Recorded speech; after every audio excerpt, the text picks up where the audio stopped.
Give it a little wipe down. Just Oh yeah. God. how have you been the past few months? Been a while Oh my since God, we I know. When did we speak? Was it like last summer?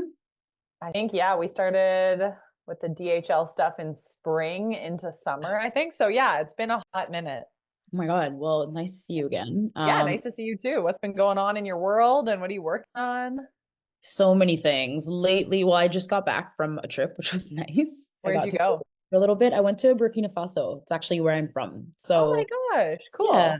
Yeah. right And beside Ghana, like Ivory Coast, West yeah, Africa. do you Yeah. have family that's still there? Like, was it like a chance to reconnect with a bunch of people? Do you see them often? I don't see them often. I actually grew up here with just my mom. So like literally my entire family lives back home. And then I Whoa. tried to go, I was going like once a year, but then Yeah, COVID happened and tickets became absolutely insane. And then it's like if you're going really? that far, you gotta go for a month. Yeah. And And it's did you tough. work while you were there, or were you like, I'm on vacation? Oh, I can't work while I'm there. It's like I'm in the village, like Okay. fully in the village. There's Yep. no Wi-Fi, no data. I'm like on a hut, literally holding my Yep. phone up to get like one bar Wow. to even Oh my like gosh. answer messages. Yeah, Yeah. so when I'm there, it's fully off grid, That must be which is really good for the brain and for the soul and just to leave it all behind and go reconnect with what truly matters. it actually is, and I think it kind of forced me to slow down Oh because my I God. had Yeah. already been on vacation. Like it wasn't even a vacation; it was actually just to see my family. And Wow. so I think when I was there, I was like, oh, I'm forced to kind of do nothing right now, which feels weird.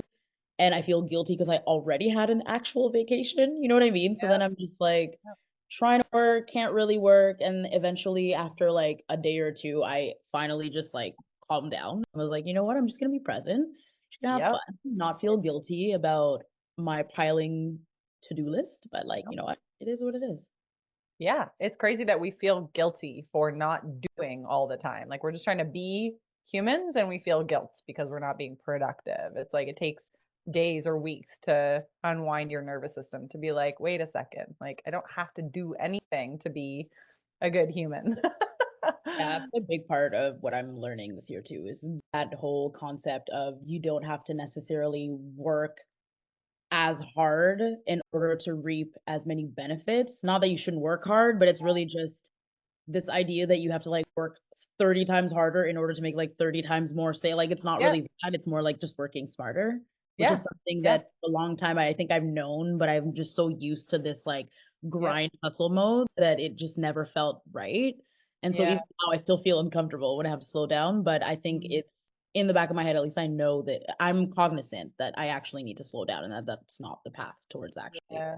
being So so. interesting. I've been thinking about that a lot too, because I'm like, I think that the hustle in my 20s and into my young 30s, that actually helped me so much. Like the fact that I was willing to get up and work all the jobs and like really like wring myself dry each day. And I think that was required to get to a place where I'm like, maybe I'm in a different season now where I can be smarter and like focus on things that are actually going to be impactful versus just like do all the things that I've always done for the last, it's like, whoa, whoa, whoa. Maybe we can work smarter, but still maintain that drive and that energy, but like compressed time in a way. So, And I think more aligned too, because that's the thing where, same with me, is I said yes to everything for years.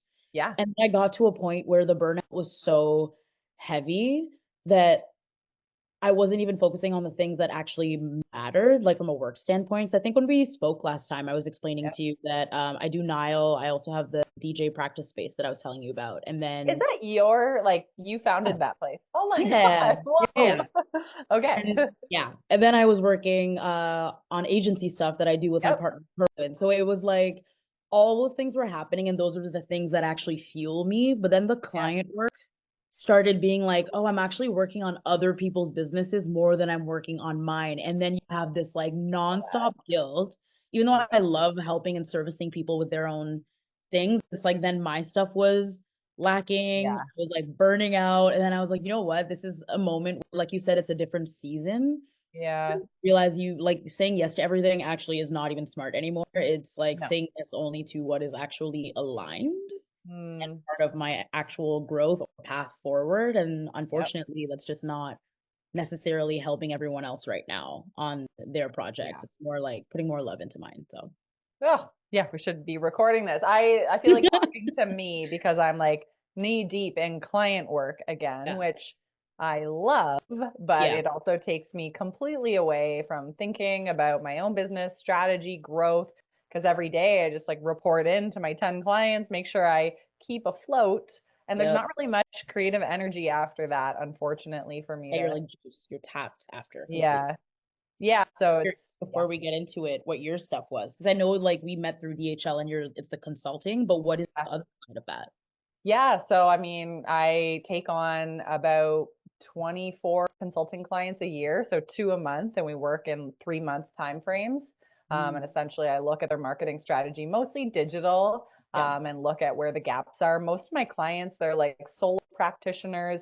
They have no idea what to focus on, how Mm, to track marketing growth. Their website's a mess. They think they have to be on Instagram, and that's like the only thing they should be yeah. doing to get clients at a local clinic. So really, we just look at their strategy overall. I basically build out their entire marketing playbook so that they can offload it to maybe an admin assistant or the Yeah. front desk person. And then we get about 3 months of data to actually track like where are we seeing trends. And then I usually support them with a monthly marketing meeting after that. So it's really just like to get the bucket of marketing for Yeah. small business owners to be like, oh, there is strategy to it. And I don't have to feel like I have to be all over social media.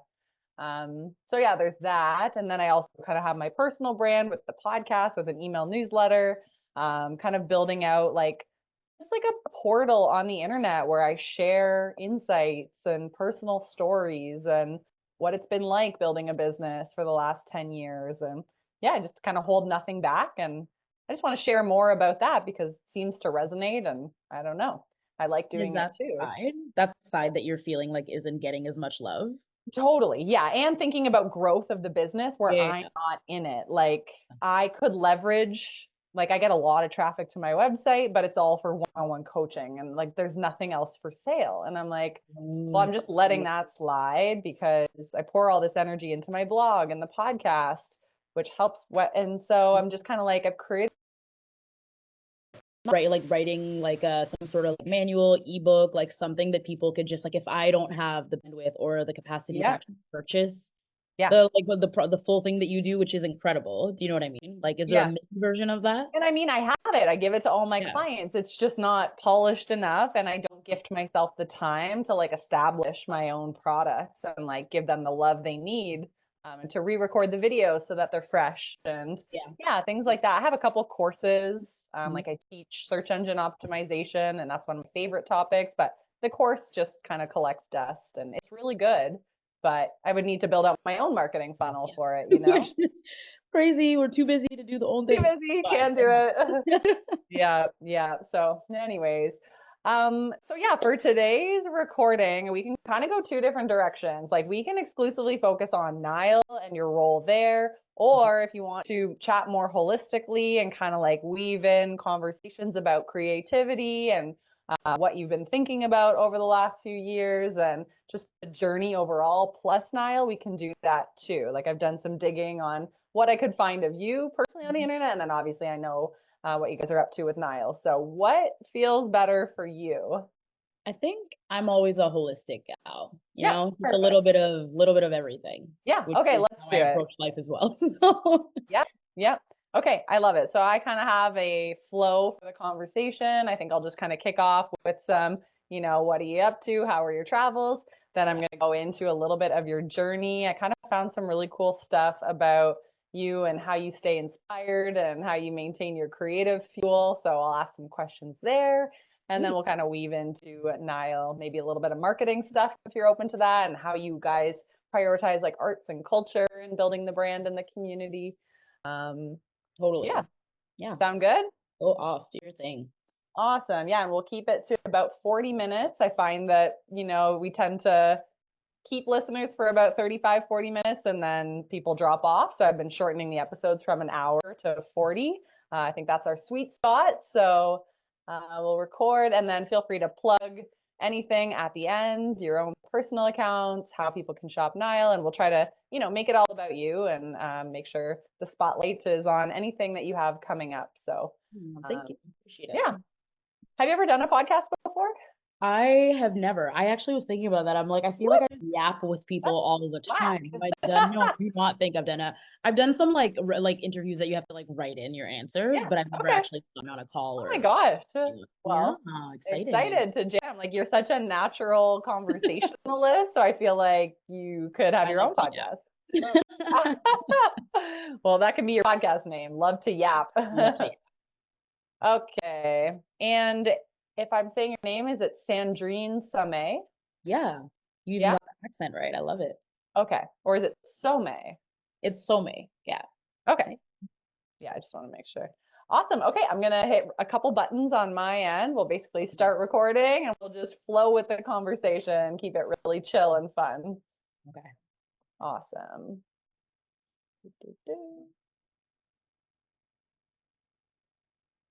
Let me go on do not disturb mode as well Yep, before all I good. do this. There you go. Okay.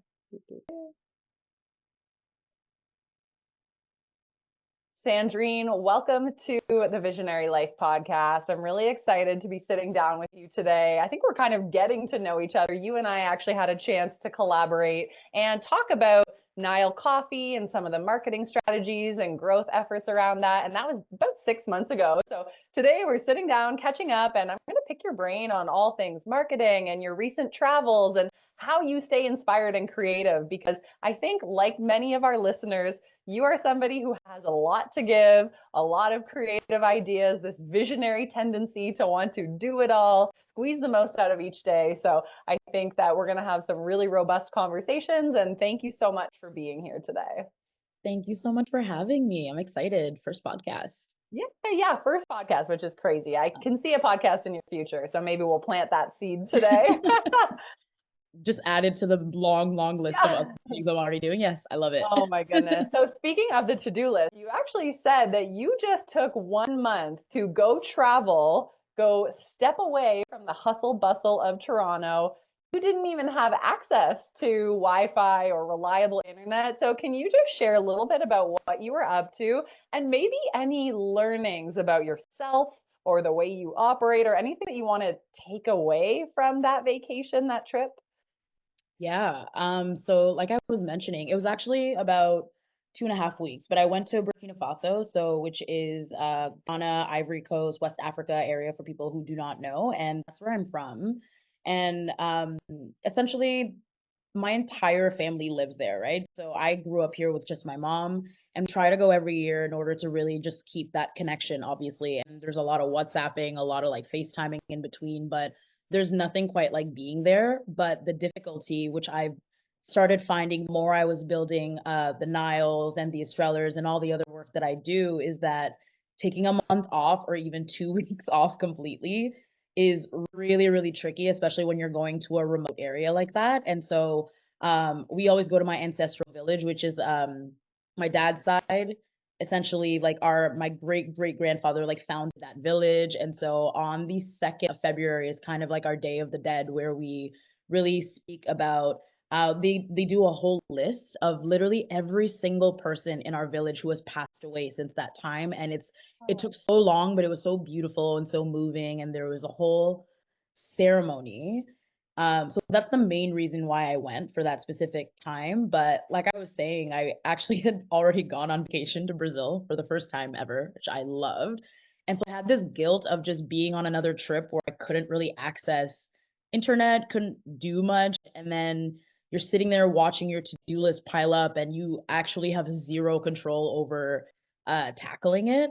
Like even getting internet, even like messaging people back, I'd be like, I'm going into the actual village now. I will not be able to speak to you until like this time tomorrow. And I'm also 5 hours ahead. So very complicated, but I think what it taught me was it forced me to slow down because I'm the type of person who sometimes feels guilt and I'm trying to get better at that when I can't do all the things that I have to do. And that's mainly because I just feel like I'm not where I have these goals. And once you're not there yet or you're working towards it, you feel like anything stepping away from is bad, but I think even with Nile and the type of language that we like to infuse into the brand is like it is important to Mm. slow down. It is important to actually go off and do all the other things that make you feel inspired, right? So I bring my camera there. I shot a bunch of photos, just walking around, sitting, a lot of sitting and just yapping, gossiping, drinking beer. Like that's the main thing you do in the village because everyone's a farmer, Yeah. right? So when it's the off season, Mm. you just chill. Um, so that experience and just really stepping back, I came back so inspired. Like I came back and I was bombarding my business partners, just being like, what about this? And then this. And then I thought about this. And then what about, and it's just like this nonstop pouring of creativity that I realized is Yeah. a direct reflection of that 2.5 weeks that I took to do absolutely nothing and kind of Hmm. just filled my cup with really just like beauty and conversations and relaxation, which, yeah, very important. Mm. Important part So of cool.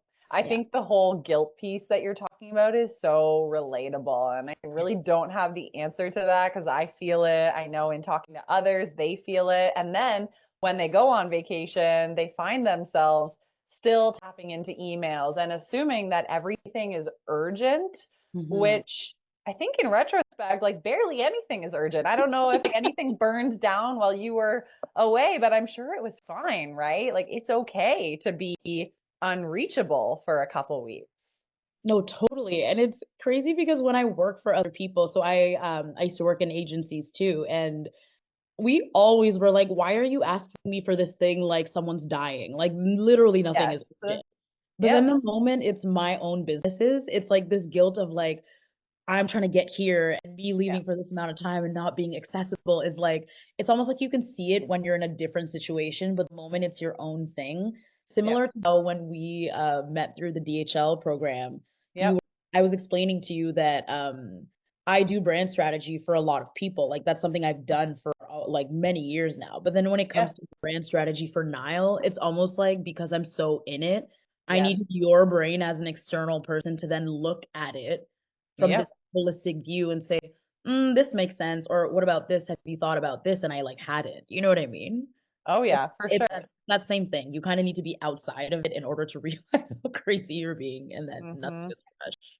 Absolutely. And I love that you said that you came back and you felt the creative surge again. It's like being exposed to different places, different spaces, different conversations, like whether we want to admit it or not, but like we probably talk and interact with the same people Monday to Friday and then Saturday and Sunday. You walk by the same buildings, you're listening to the same podcast, and it's like, wait, maybe the secret sauce to keeping the fire alive as business owners, as creatives is to literally schedule in like 4 weeks where I do not work and just block them off Yep. and gift yourself that because otherwise the fire can kind of start to dim and then you just feel like, I don't know, I'm sitting down to work on this strategy for Nile or I'm trying to figure out the new branding and it's not coming. And it's Hmm. because we're just pushing, pushing, pushing. But on the other side of that, I feel like we talked about this before we hit record that push mentality might be responsible for where you are today. So, Yeah. how are you thinking about finding that balance between like the push energy and hustle, but also like the chill, sit back, let the inspiration flow? What is that going to look like in your next few weeks on a very tactical level? Well, I feel like something fundamental actually shifted this year because, like we were saying again, we yapped so much before recording, but the Yeah, big we should thing have been was recording. it's really last year I had like probably the biggest burnout of my entire career because I Wow. was juggling working like retainer full time pretty much at a very large agency. And then I was scaling, like we won the DHL thing. We were scaling a bunch of stuff with Nile. And then I also have the DJ practice space in Parkdale that I started and that I'm building like a back end automation for, which is like I've never done that before. And I'm Wow. working with a dev. So it was like all those things which were really important fundamental stuff. But I think I was so stretched that it just got not fun anymore. And I feel Hmm. like towards the end of the year, I went to Brazil, and that was the first time I was properly taking an actual vacation with no laptop for the first time in like 2 years. Yep. And that trip really filled my cup. And I came back and I was like, never again. And so since that moment, I actually took the decision to no longer work in agency, like at all. And so now Huge. I'm solely focused on scaling my businesses, because I think for years I always held that as like one foot in, one foot out, because you Oh want yeah. financial stability. Like I don't want Yep. to have to depend on the income from the businesses to survive. Because to me, it's like the moment I added that financial pressure, there's so many things that would then force me to do X, Y, Yep. Z, where Hmm. sometimes that's actually the push you needed. And Hmm. so I'm like forcing myself to take that step, and it feels really good to Ooh. just like wake up and be like, wow, like I can organize my day based on the things that I genuinely love to do. Like I don't have to answer Yeah. to it. It feels really nice. Oh, I love that. And I feel like it's such fine balance, right? Between having the safety net and not coming at any of your creative projects or businesses with that desperate energy of like, I have to make this work. And especially relying on it too quickly versus like, where am I just playing so safe and just taking on projects because they pay well and because, the agency or for me, like consulting, like it's what we've always known. But when you cut the cord and kind of release, it probably frees up all this brain space, all this energy and bandwidth to like reimagine your other projects and yeah, like make major leaps there. So I don't know. I very much relate to like that resistance, but also being responsible in a way, I guess. Well, I So think always, I've found personally in my life, anytime I've taken that big leap, things have always kind of worked out. Like the net appeared from nowhere. I don't know where it's appearing from, but somehow I'm fine. And I think I'm like, why didn't I do this sooner? You know what I mhm. mean? Why Yeah. did I allow myself to just stay in that one foot in, one foot out situation? And I think, like you said, it's just this fear, right? Yeah, amazing. Well, I want to talk about Nile a little bit. So you guys are a black-owned coffee brand and you really weave in arts and culture and like looking through the website, I just feel like a warm hug and I was doing dinner on Ossington with a friend the other day and of course I was served Nile espresso and it just like gave me all the feels because I know how much energy and intention you guys put into building a brand, a coffee subscription that's different. Like it doesn't feel like every other coffee company out there. So I'd love to rewind a bit. Mhm. Where did the origin of Nile begin? What were some of those early conversations? And then how did you begin to bring a coffee subscription company to life? Take us back a little bit. Yeah, it's really interesting because the company actually started as I was moving to Dubai. So Okay. I got a job offer in the middle of the pandemic, and it was one of the craziest things I've ever done, because everyone's like, "Are we gonna all die? What's going Oh, on?" Panic. And then someone was like, "Move to Dubai." And I was like, "Yeah, why not?" So I accept this job in the middle of a shutdown, move there, and they just kind of were so much more, they were weird about COVID. Like everything was kind of open. But for okay. some reason, you had to wear a mask as you were walking outside, but not in the establishment. It made no sense. No sense at all. It But never made sense. Yep. never made sense. But so I was moving there, and Jamal and Tahir, who are my business partners, we've met through like coffee. We met at Sam James, sitting on the bench, just chatting, and kind of this natural community that was built on this bench outside, where like daytime, where you look around and you're like, do none of us have work to do? Like how are we Yeah. here for hours just talking about everything? And I think that's really the core feeling that we wanted to then carry into what we were doing, because at the same time, we kind of didn't feel like there are some, but not enough Black owned coffee businesses. And as three people who are like so deep into that, I worked at Pilot for years, you know what I mean? So for me, coffee has always been a natural part of my life. I worked as a barista for years, and I was often like one of the only people of color, right? And Yep. so I think Jamal also shared that same experience, having worked as a barista for years. And Tahir comes from a more like logistics operations background, but has a Yep. deep love for coffee as well. So we kind of bonded over um, that gap that we felt that there was, or Mm. even brands that are kind of speaking to the community that we have, which is, it was very much a creative community that was just, we're the people who had nothing to do during the day, apparently. Like, we're the people who were on the bench who had work, but it was a little bit more flexible. And so we really used that moment to almost like inspire each other. And I would leave those conversations feeling so energized and just like ready Wow. to tackle my day. Yep. And so as I was moving to Dubai, we like Jamal Taher kind of approached me because they had had a conversation and they were like, we want to start this thing.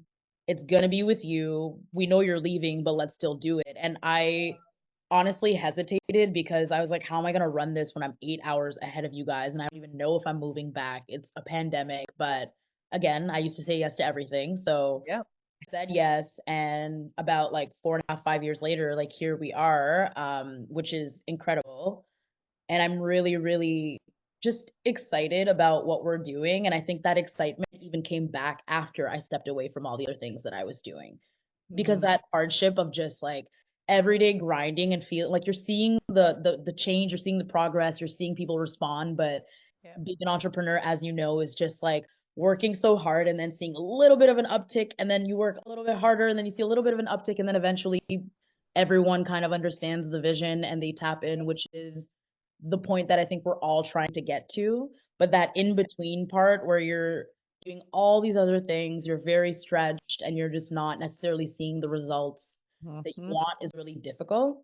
But I Yep. think when I stepped back from it, I was like, wow, we've built something so beautiful that feels really feels like a nice mixture of all of us because we all are also DJs. We love coffee and arts in a very meaningful way. And I think that intersection of all those things is kind of what we're trying to reflect. But then Mm-hmm. also that telling people to kind of take that pause, sit on that bench, talk with your friends, like take that moment of inspiration really actually came from how we met and then got into coffee as a business. So, yeah, that's a little bit about Nile and our history and how we've kind of gone to where we are. And then we met through a contest that we won. Crazy. Oh my goodness. There's so Yeah. many things I want to double tap on from that story. And I think the more I've recorded, over 350 podcasts, and the amount of times that an origin story includes conversation with friends, either over coffee, a beer, a warm beverage, glasses of wine, like it's incredible. And we think about that age old phrase that says 1 plus 1 does not equal 2, it's infinite. It's like Yeah. when you get different minds together and you all have different backgrounds and passions and you start like brainstorming, dream storming, it's just so cool what can come of it. And then to actually say, I think we have something here, and to move through that very challenging piece of like bringing it to life Yeah. is just really inspiring. And I think that so much can be said for just getting together with good friends over a beverage, and like the rest is history basically. So It that's really really is. cool. I look back and I'm like, how did all of this happen? Like we Yep. we had a plan, but I think a lot of it exceeded what we even imagined in the beginning. So yeah. Yep. Yeah. And I think you highlighted something so important too, that oftentimes when we land on the exciting idea, it's like, okay, we're going to do the branding and build the website and find a roaster and all this stuff. And then inevitably, once you get through all those like exciting business planning tasks, you get to the messy middle. And it's like, okay, now sales aren't coming in like we thought. We've invested a lot of money. You got to go door knocking, find retailers. Like there's just so much that bubbles up. So I'm curious, have there been any challenges that have almost derailed you? How did you stay the course? How do you stay the course when inevitably entrepreneurship is hard? There are going to be so many bumps on the journey, but I think a lot of people aren't willing to navigate that messy middle. So how do you guys look at that? Ooh, that's a very good question. So many, I couldn't even pinpoint a single thing because so many things have come up. But I think the biggest thing is probably you get into this because it's something that you love, right? Or you're Mm, excited to tell a new story. But then you have to take a step back and realize that entrepreneurship is also like a skill, right? It's not just a given where I think, to be honest, I think a lot of it is intuition in a sense. Because yep. we talked about that during our initial intro meeting, is that a Yep. lot of the decisions we have made have come from intuition, Yeah. which is amazing. But then there's other things where you realize, like, hey, I actually don't have the skills I've never done this before, right?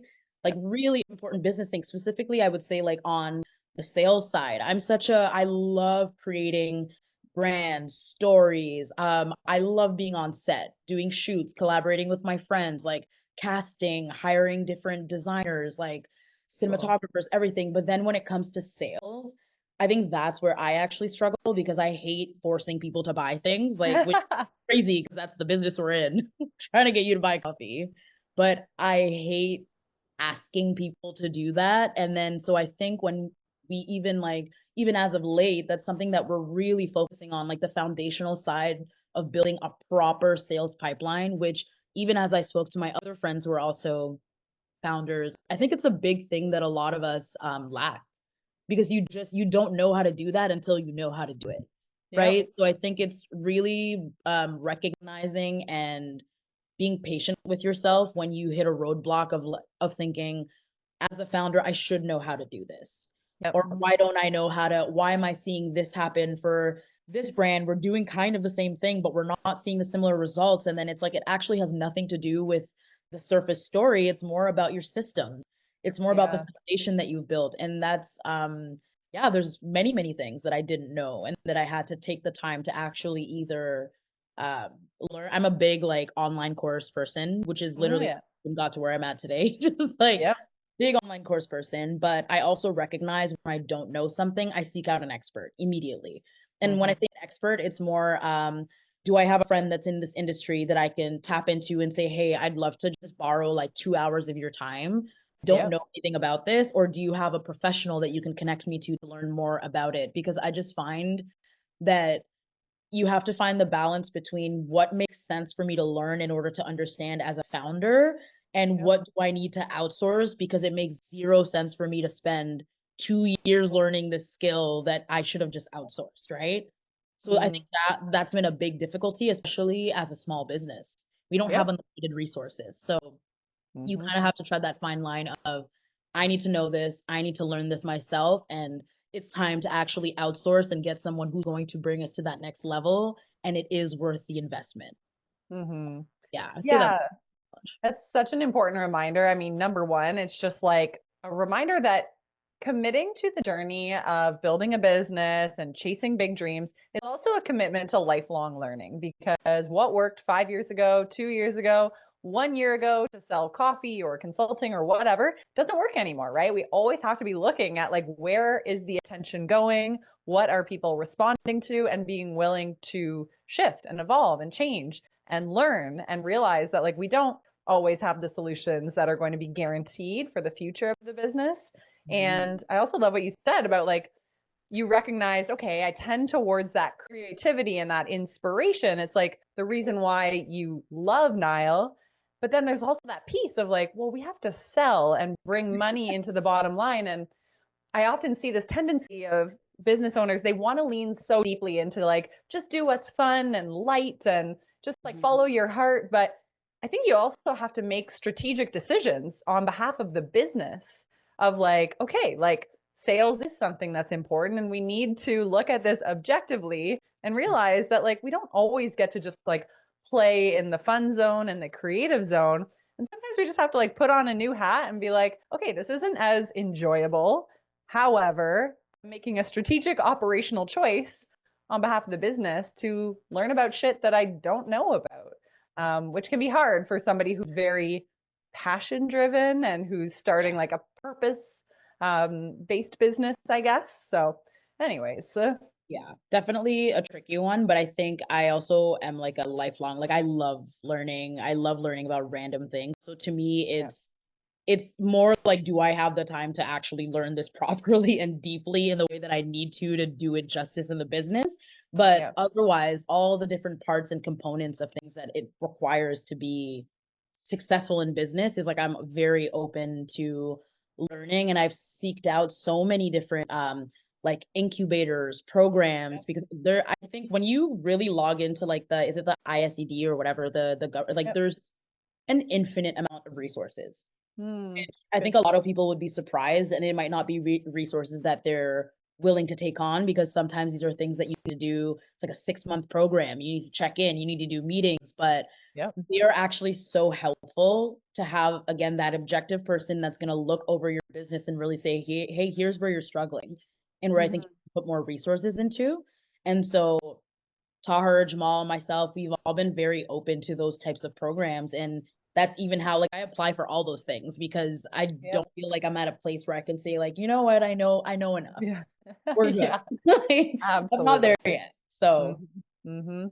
So you guys weave arts and culture, and like you really have this brand that feels to me like you are so clear what you stand for. So I'd love for you to explain a little bit about why you guys decided to merge coffee culture with arts and culture. And then if you could kind of touch on like how does that inform your marketing strategy and how you guys are consciously growing the brand with this really cool angle that I haven't really seen a lot of coffee brands do before. well, that actually came from a lot of soul searching on my end because I think marketing is like my main function in the business and creative direction, but um, coffee is a commodity, right? And I think Yes. it's Yeah. incredibly difficult to say, hey, like our coffee is better than your coffee. Like it's actually like very hard to say that, to be honest, because even all the specialty coffees are as good as the next.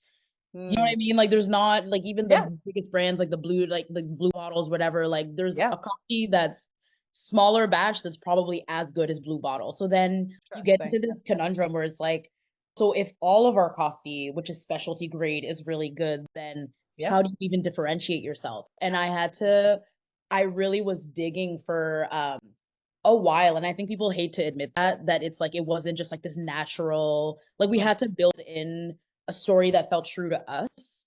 But I Yep. think initially we were looking at it like, hey, we're a coffee company. Like, this is what we should. We're just selling coffee. But it went deeper than that because, like I said, we're all DJs. We're all creatives in our own. Like, Jamal is an incredible artist, like, recording artist, musician. Tahir has been DJing for years and producing music. I myself was like shooting photos for so long. I was modeling, I was doing all these different things, and I DJ as well. So I think naturally our community of people that we collaborate with or hang out with are all in that same Yep. scene.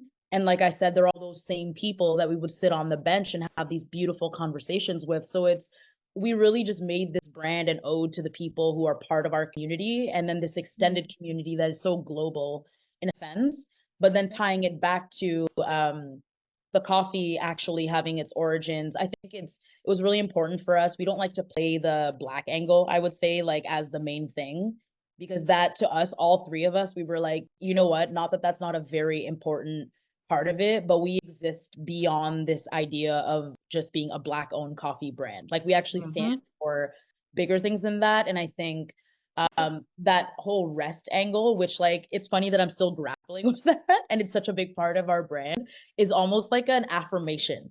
Like when I put it into Nile, it's an affirmation and a reminder for myself and for all of us because a big thing about like growing up black is like even a black woman is you feel like you have to work literally 10 times harder to get to the same place that someone else would have to, right? Mm-hmm. And so I've been grinding at this like since I was like 14, like started working at like Winners, you know what I mean? I think actually Tim Hortons because Winners I had to be 15 in order to start. Timmy's But would take you at any age. yeah, Amy's will take you whenever, and I appreciate that. I actually forgot full circle. First job was Tim Hortons, and now we are in coffee. And I'm sure you still Yeah, hold on to many of the lessons learned from those Timmy's 100%. days. Yeah. Oh yeah, no, I respect them as a brand so much, but Yep. it's really interesting because, like I was saying, this idea of rest and pause, which I was really inspired by Nap Ministry. I don't know if you know them, and they are essentially a brand founded by a Black woman who just advocates deeply for napping, resting as resistance in a sense, because she's saying instead of Wow.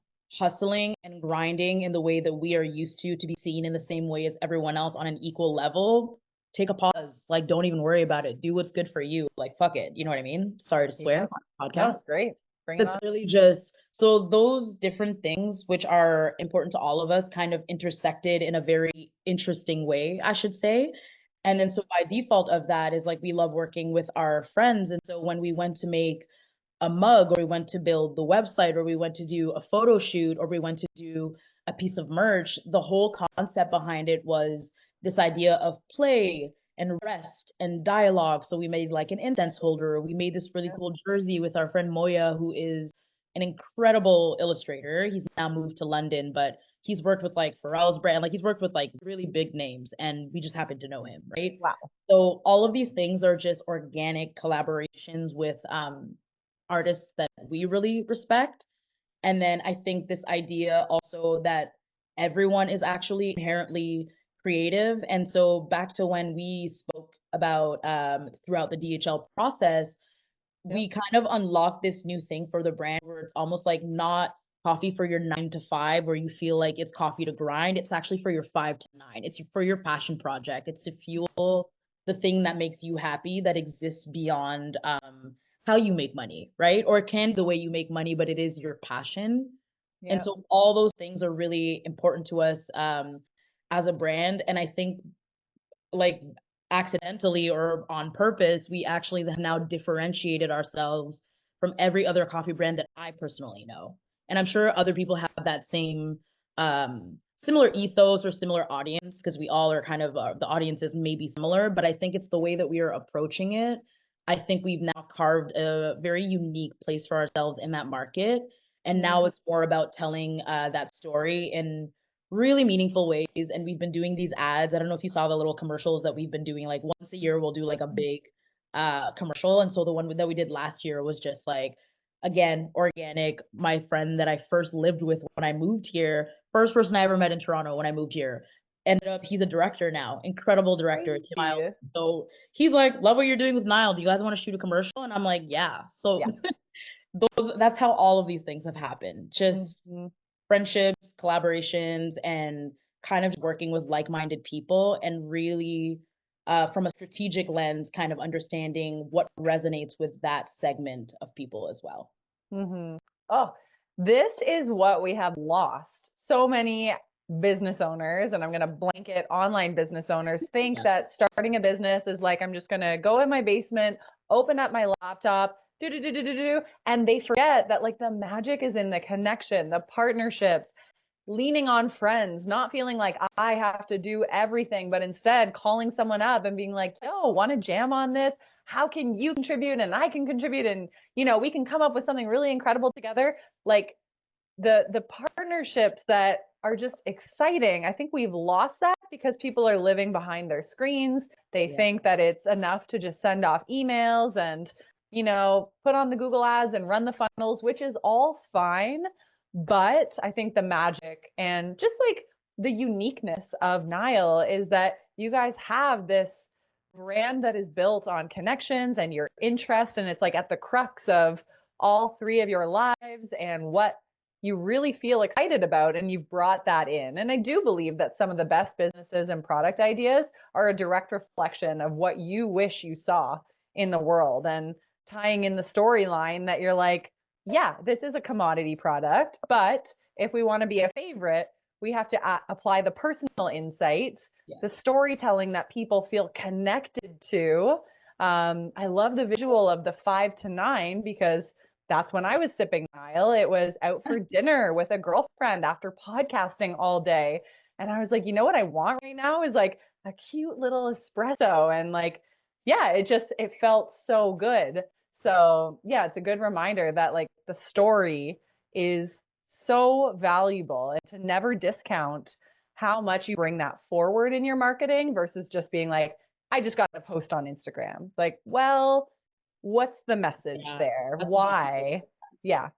Yeah. And not doing it all, but like really coming at the marketing angle when you feel like there's something meaningful that won't clutter the internet like everyone else is doing. So, I yeah. think that's a big part of it too, because for years, I think I've always had this aspiration of owning a business, and I was a very early adopter of like like back when Shopify was Yeah. not a thing, right? I would just make fake stores and like have fun, and I was like, drop shipping, what's that? Like I was so into that when it first came out like years ago, but then I always felt the sense of guilt as Yeah.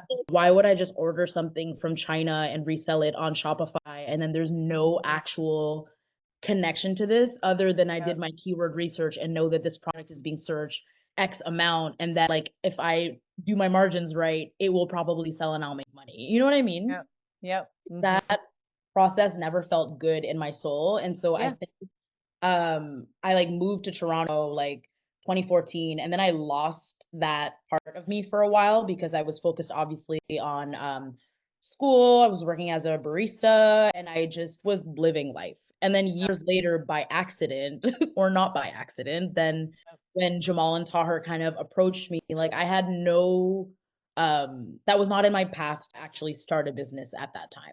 Mm. Everything I've done since, like all the businesses I started kind of started during COVID. Like at the time where I feel like we had all this time to just Yep. most people had time to jump into things. I Yep. actually working full time and moving to the Middle East. So it was not an easy process, but it was really exciting. And Mm-hmm. just this idea that anything is possible. And then it was also like me remembering all these aspirations that I had when I was younger that I kind of put aside and forgot that they were goals that I had for Mm. myself. So it all Yep. came in a roundabout way.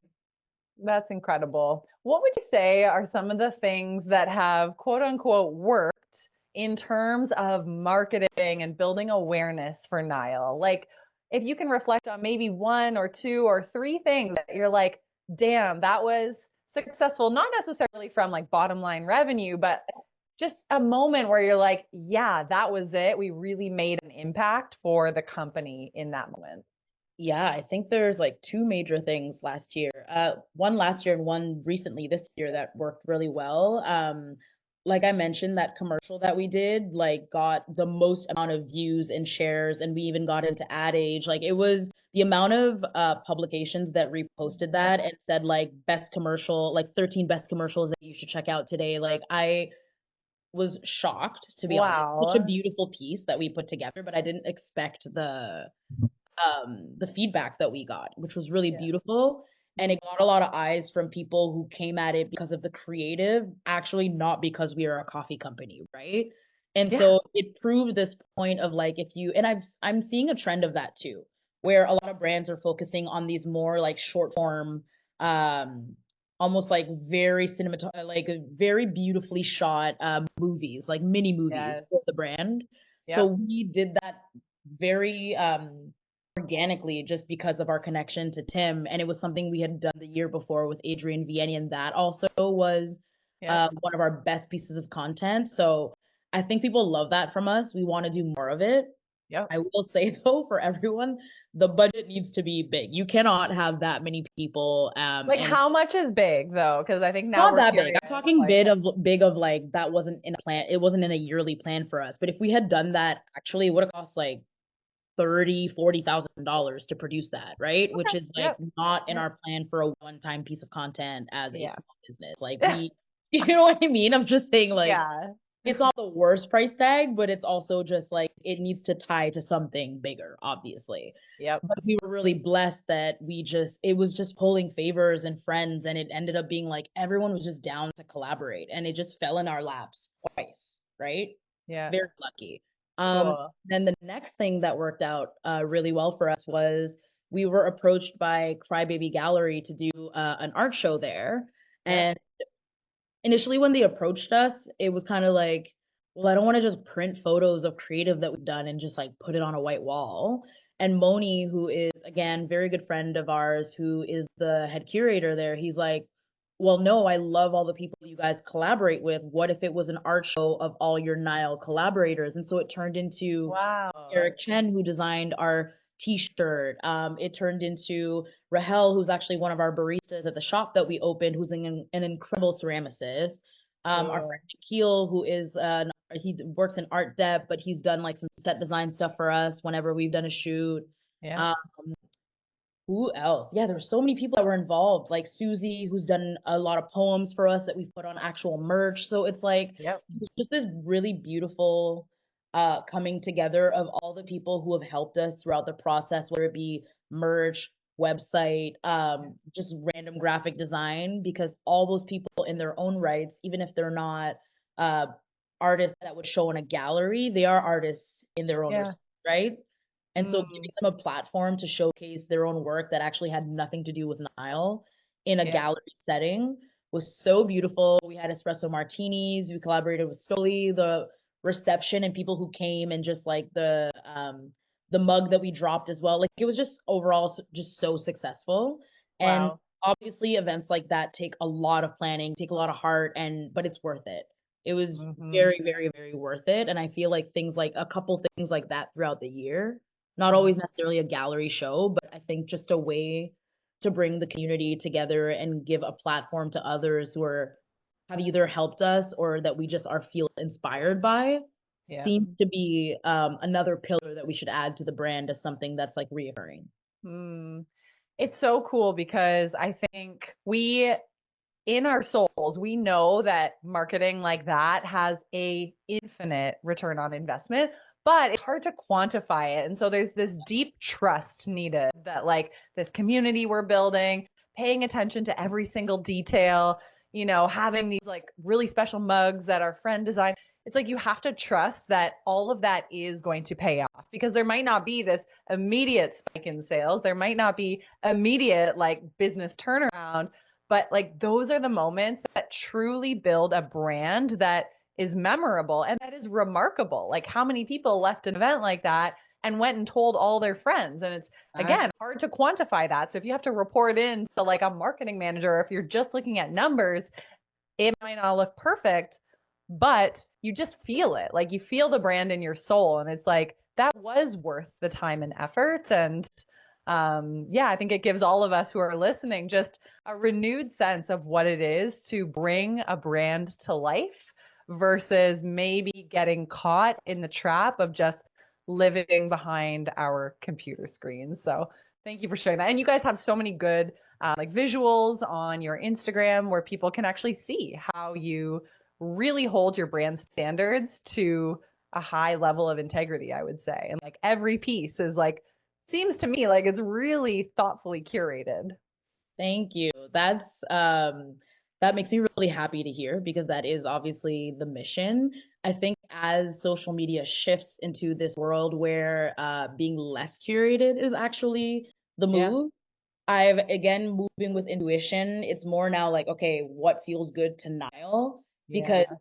I think the messy aesthetic and just being like off the cuff is actually what's in right now. But I Mm-hmm. think, and if you move with a trend, which may be just a trend and not actually Yep. where things are going long term, which I don't Yeah. know, like that might be the new wave, right? But I think I'm just trying to be true to what Yep. feels good to our brand.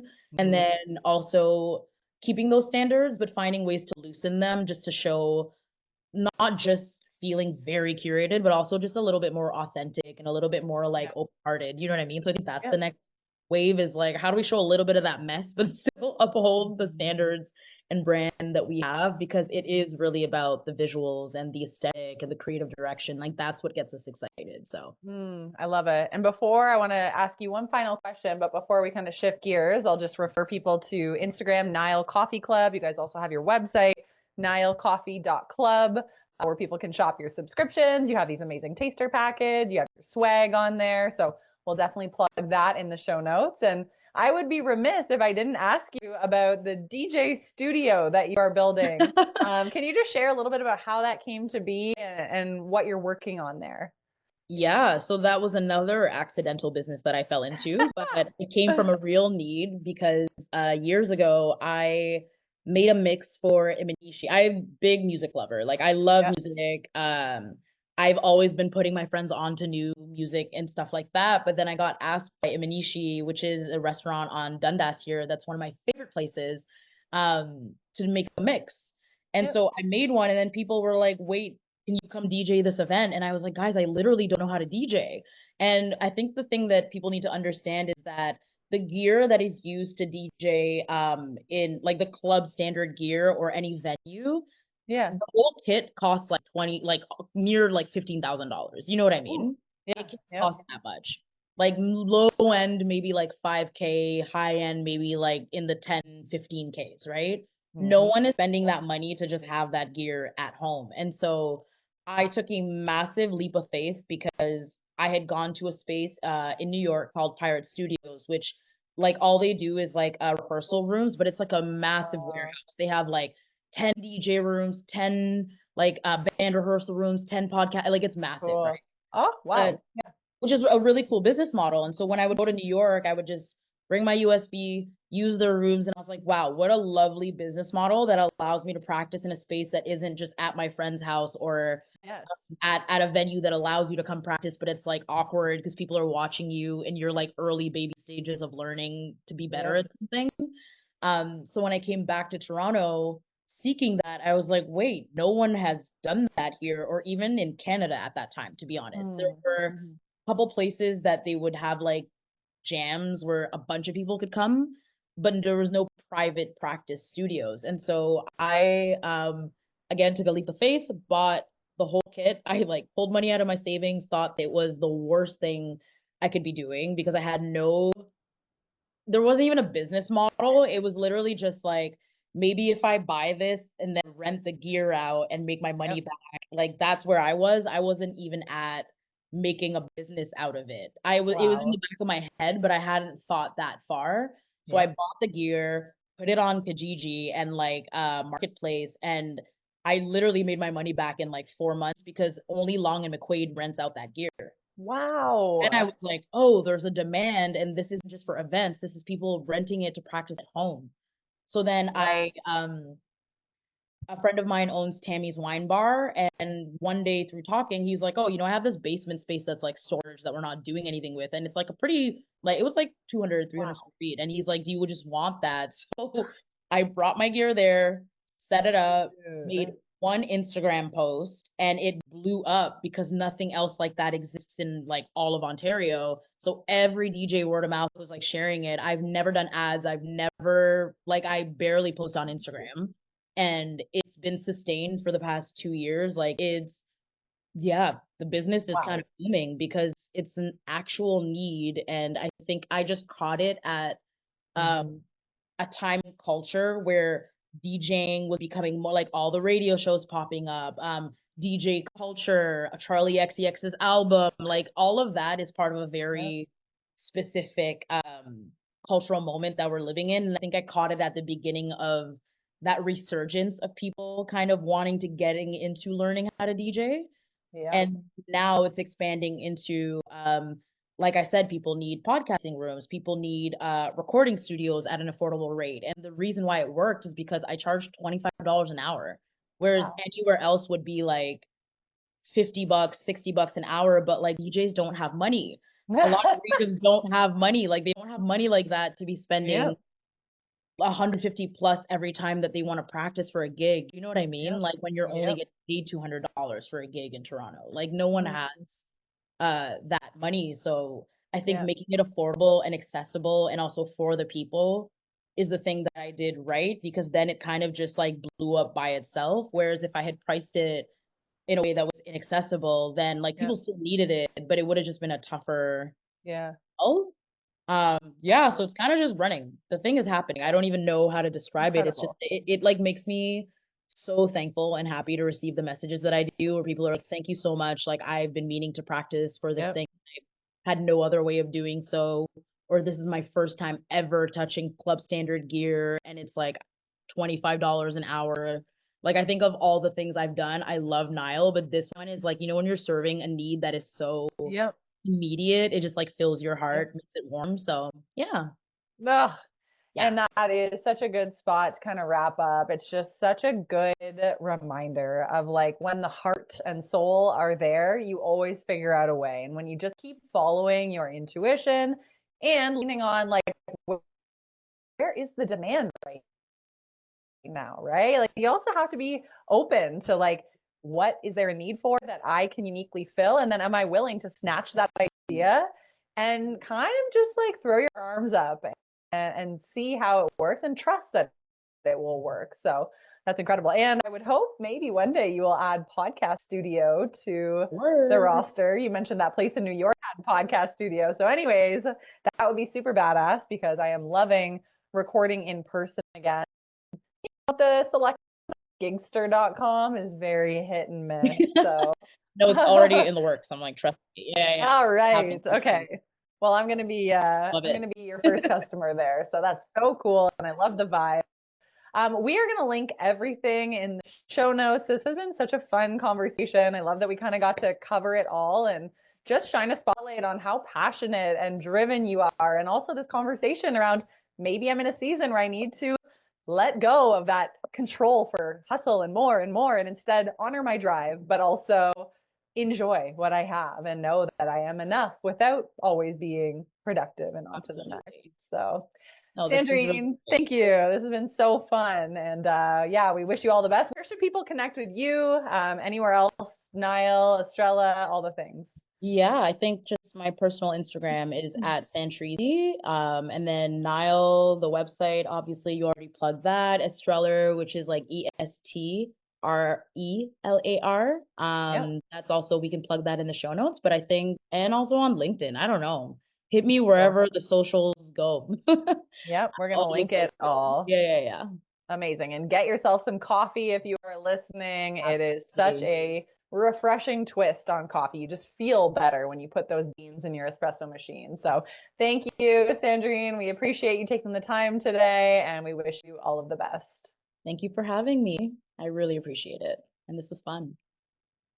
Yay, we did it. That was Woo. so good. Really good. First Mhm. podcast and you're like I a know I had the full-blown best natural. time. No, I need to get that room going so that then I can actually just get more people in there. Yeah. And I It's mean, also with an how popular podcasting is and the return. um, Like I used to only record in person in Toronto. And then when 2020 hit, I was like, okay, we'll do the virtual thing. And then I realized like it's just it feels transactional it sometimes. So I'm is. trying to make a return to um in person. Yeah. But the studio that I recorded at a few weeks ago, I didn't love it. It was good, but I'm Can definitely you still send it to shopping me? around.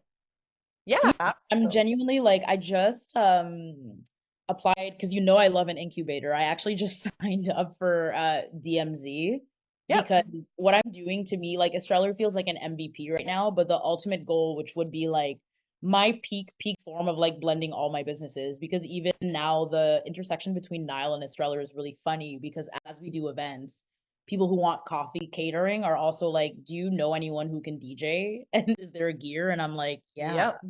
I can just Yeah. plug all the things. But Yes. even beyond that, I think I'm realizing that I have a love of like hosting and spaces because the difference with Mm. Pirate is that this one feels like a living room. Like it's designed as like there's like really fun couches, you can sit, bring Yep. friends, coffee table, curated with a bunch of really nice books that you can just like read and hang as you're Cool. there. Whereas Pirate is like a cubicle, like literally just a studio with like speakers and a seat, right? Yeah, Which is that's a very like different vibe. fantastic. So Yep. I'm like, I feel like there's this need for third spaces that needs to be filled in a hub that could be almost like if it was like boutique hotel on the top floor and the creative spaces you Yep. can rent on the first and then a coffee Love component. it. So I actually made a deck and then used that as my application for DMZ. But I'm like, Cool. I'd be curious if you had like examples of spaces that you went to and like Yeah. really Yep. worked or didn't work. Because I'd love to add that into like the competitive analysis. That'd be great. Yeah, I'm gonna send you the what I'll do is I'll pull the address and like I don't even know if it had a name technically. Or just like a Um, space. it was 864 College Street. Interesting. Um, 860. and floor three. And the guy's name was Mo. So I'll just send you what I have from the booking. And then I don't know, I didn't send you like a visual of what it looked like, did I? Oh, Podium Podcast. I'm seeing it here. This Okay, is yeah, really in that my was it. friend's building. It's like she Is lives, it? yeah, because it's right above Chiato, which is like she lives in that same building. Yep. Yeah, Okay, so Podium Podcast. I just interesting. the vibe wasn't quite right and it wasn't soundproof. Like they had office spaces, so somebody was like printing with a really loud printer while I was recording and you can hear it in the audio. So I was just like, they're kind of trying to do too much, and it just the experience wasn't exactly what I was hoping. I've just been looking at other spaces and Okay. flagging a few for Very, very, later. very good to know. Interesting. But yeah, I mean, then you can rent the mics if you need them. He does the video. He sends everything in Dropbox right after. Price was pretty decent. So there was So someone there with you, like someone to actually record everything and then edit, send things to you? yeah, so the guy Mo, he's there. He basically Yeah. comes in, does mic check, does the Mhm. camera, turns it all on, and then he leaves. So it's all recording, See. but he's not actually monitoring the equipment. So you have the Yeah, yeah, studio by yourself, and then when you're done, he comes back in, and then gets it all sent over. Okay. No, this is very interesting. Okay, good to Yeah. know. Thank Yeah. you. So let me know if you have any other questions. And yeah, I'll reach out to you, I don't know, in a month or two and see where you're at with yours. Yeah. And Oh, happy this to is so chat exciting. anytime. Thank Yeah. you. So I'll send you an email when everything goes live. I think you're slotted for the first week of April. Okay. So yeah, you'll get an email from me with clips and show notes and all the things. And then it'll be live on every podcast channel. Um, Amazing. Thank you so yeah. much for having me. This was an amazing So conversation. welcome. Oh, it's so fun, so nourishing. So let's do it again sometime. Hopefully next time in person. How about Yeah, I would love that? it. Awesome. Well, thank you so much, Sandrine, and I hope you have a good rest of your day. Thank you. Have a good one. Cool. See ya. Bye. Yeah. Bye.